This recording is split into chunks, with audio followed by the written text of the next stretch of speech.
Hello everyone. Today we're going to get into a little bit more detail on food and beverage.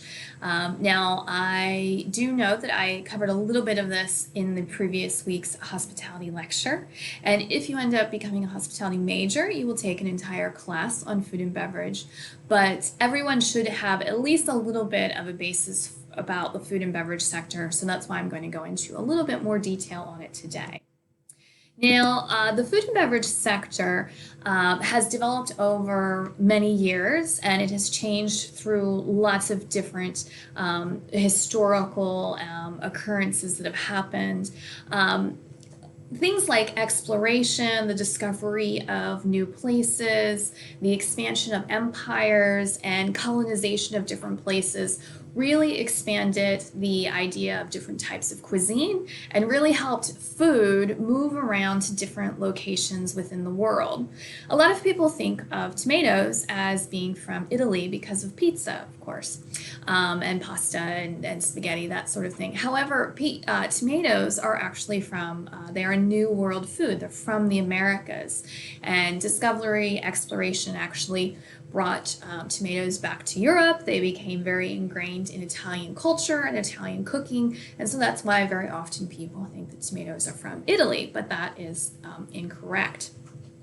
Now, of course, lots of people travel for food purposes. Lots of people go to particular destinations such as France for wine or Italy for food or whatever it may be.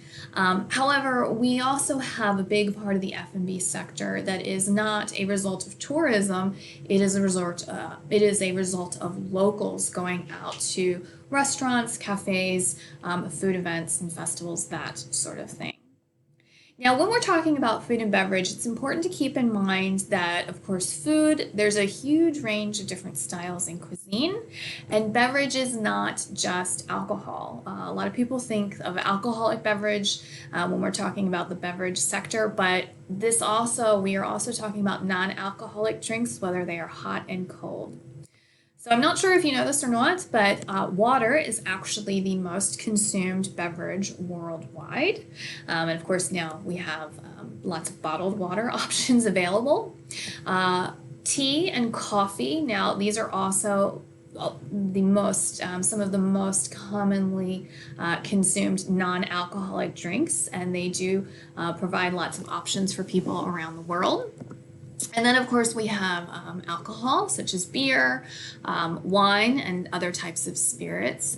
And then, of course, we do have people that are drinking soft drinks, and energy drinks have become even more prominent in the last several years. Now, if you are a food and beverage person and have a particular interest in beverage, you may want to consider reading the book, History of the World in 6 Glasses. It's an excellent book, and it talks about how various types of beverages have changed the world throughout history and developed economies, and of course how it has influenced tourism and hospitality in general. So it's an easy read. I would highly recommend it for anybody that wants to go into the F&B sector. Now, talking about food and beverage in general, there is lots of different types of varieties available, and this is constantly changing. A lot of this variety is the result of the fact that people are always looking for the next new, interesting, unique opportunity. So for instance, that top picture up there is an ice bar. Many of these ice bars are actually created each year in these cold weather destinations, and so they are actually built from scratch. They only last a few months, and then they disappear as the ice does. Of course, you do have other ice bars that are around all the time, such as in Las Vegas, etc. And of course, it is the novelty that brings people in. That bottom picture there is a dining in the sky experience. This is typically one of those pop-up opportunities that will go to a particular city for a few weeks or a few months. They'll set this up so that you can actually go up and dine in the sky, and then it will move on from there. But it is important to note that there's always lots of opportunities. We certainly are looking at what types of products do our our customers want, what are the new trends and fads and interests that people have, and very often this certainly does impact the types of offerings that we give them. Now, with that being said, there are a couple of terms here that you should be familiar with, again, regardless of whether you go into F&B or not, because we use these throughout the industry. So when we're talking about services in general, there is this term called the Servicescape. And the Servicescape, whether you're talking about IT or finance or tourism or whatever it may be, this is essentially the environment in which a service is delivered to a customer and how the seller and the customer actually interact to facilitate the performance of that service, if you will. Now, we in the hospitality and tourism industry tend to take that a step further by discussing the Servicescape. I'm sure you have heard quite a bit about the importance of experiences in hospitality and tourism. And you have all of these different components working together to create an overall experience. Or if we're talking about F&B specifically, we're talking about this meal experience. And so there are social influences, there are cultural elements, there's the sensory aspect, other natural components that all may be going in, and they work together to create this experience. So I've given you two pictures up here. One is, of course, the top picture with the chef doing some sort of cooking with the fire in front of the guests. All of the guests are paying attention and taking pictures because it's exciting and interesting and something fun to look at. The bottom picture is that is an actual lion on one side of the glass. Of course, the customers are eating dinner on the other side of the glass.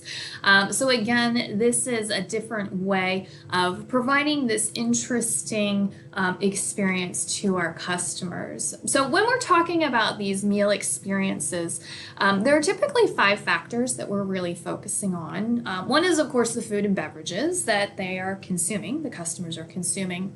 The other aspects are things like the level of service. So it might be fine dining, it might be quick service, it may be something in between.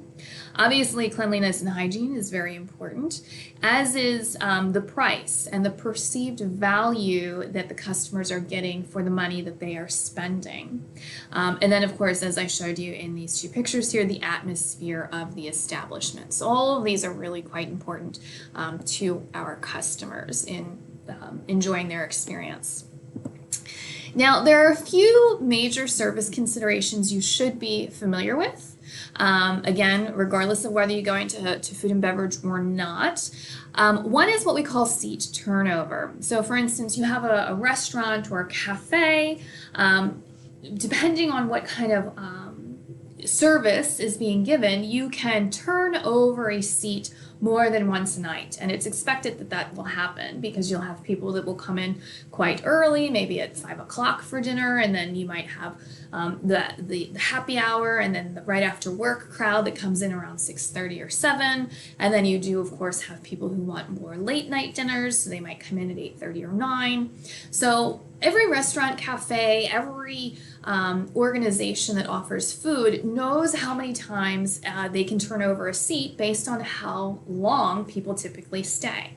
So at a bar, they might think they will certainly do their research and know that most people might stay between 30 and 45 minutes. At a typical restaurant, it might be 60 to 75 minutes. At a cafe, it might be 30 to 40 minutes. And based on how long the average person stays, they know how many times they can turn over that seat and overall how many people they can host each day. Forecasting refers to things like purchasing and inventory control. So inventory control, we are constantly looking at how do we purchase, how frequently do we purchase, how much, various different ingredients do we purchase in order to make sure that we can take care of our customers, hopefully without wasting too much food. Anthony Bourdain, the celebrity chef, He wrote a book, I believe it was called Kitchen Confidential. And in that book, he wrote, never order fish on a Monday. And the reason is because fresh fish really only stays fresh for about 2 to 3 days. And most restaurants will get their fish delivered on Thursdays for the weekend. So by Monday, you're eating relatively old fish. So again, this goes back to the idea of purchasing and inventory control. Then, of course, we have equipment, payroll, rent, utilities. I'll get to that in a little bit. And then different types of revenue streams. So whether it's eat in, whether it's carry out, whether it is delivery, perhaps it might be other types of retail or catering. There are lots of different ways that food service organizations make their money. So with regard to things like cost, sales, and profit, there are a few things that food operators are always thinking of, and one is what we call their total costs. And this is a mixture of both fixed costs and variable costs. Now, fixed costs are things that have to be paid even if nobody comes into the restaurant or cafe, even if there is no business at all. So, if the business doesn't open on Mondays, they still have to pay their rent on Mondays. Other types of fixed costs might be things like rates or insurance premiums. And then, of course, variable costs are these are costs that may change. So for instance, they probably pay a lot more wages on a weekend because there are more people working.